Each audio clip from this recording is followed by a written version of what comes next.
స్వామి ఆయన వస్తాడు. ఆగో ఆయన హరిహర పుత్రుడు. అవును అవును. హరిహర పుత్రుడు అంటే ఎవరు? ఎవరు? శివయ్యకు ఆ విష్ణుమూర్తికి కలిగినటువంటి సంతానం. అట్లెట్ల స్వామి? మహానుభావుడు. ఏం స్వామి నన్ను ఆలోచనలో పెట్టింది? శివునికి విష్ణుమూర్తికి ఏమి స్వామి ఆలోచనలో పెట్టింది?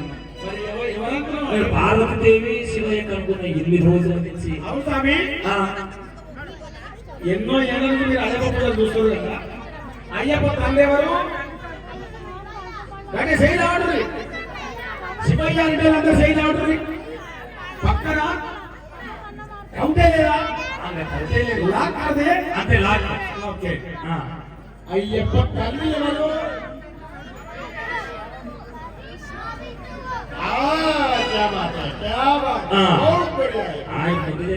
సూపర్.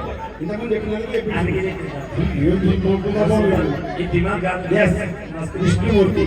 విష్ణుమూర్తి అవతారమైన మోహిని మాత. అవునా? శివుడికి మోహిని మాతకు కలిగినటువంటి సంతానమే అయ్యప్ప స్వామి వారు. స్వామి ఎవరికైనా మీరు చెప్పండి ఈ మాట. స్వామి నాకు ఒక డౌట్. ఇద్దరికి మగవారికి పుట్టవలసిన అవసరమేముంది స్వామి? ఆయనకు ఆయనని కారణ జన్మము స్వామి. ఒక రాక్షసిని మర్దన చేయనితే ఒక రాక్షసిని మర్దన చేయనితే అయ్యప్ప స్వామి వారు కారణ జన్మము ఎత్తారు. ఆ రాక్షసి కోరిక ఏంటంటే ఆభరణాలు. ఓకే స్వామి, ఆభరణాలకు అందరూ వరుసారు. అందరూ వరుసారు.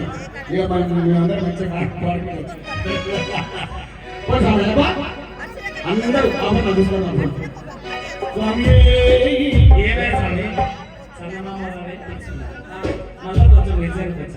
రండి రండి రండి దయచేయండి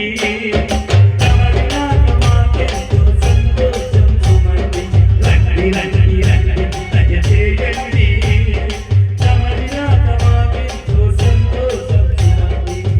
ఇంకా ఎన్ని విధాలుగా పిలవాలి?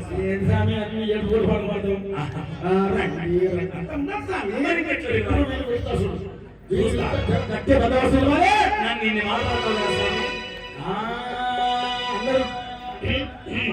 గలము సవరించుకుంటారు. ఆ గొంతులు సవరించుకోండి అమ్మ మీరే. సంగీతం ఇంకా మాకు రాసావు. నీవేం అడగదు. మాకు సంగీతం రాదు.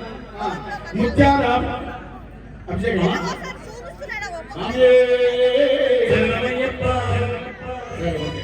అభిషేకం తర్వాత తీసుకున్నాం. అభిషేకాలు